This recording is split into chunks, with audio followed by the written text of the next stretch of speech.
Hello po. Alam nyo ba, ito talaga tong mga isda na to. Kinain talaga nila yung baby dito na na isda namin eh. Tingnan mo nga. Wala na. Ang dami-dami nun. Inubos talaga. Pinangain itong mga to oh.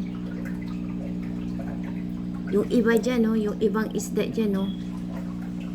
Kumakain talaga ng baby na isda eh. Inubos talaga yung isda namin na tuwan-tuwa pa naman ng alat.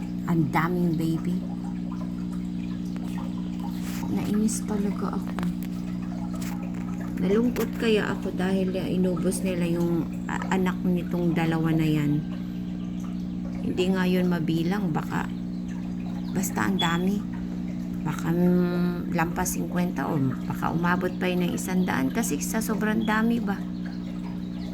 Nagkikigil ako dito sa mga isda na to ngayon eh. Talaga.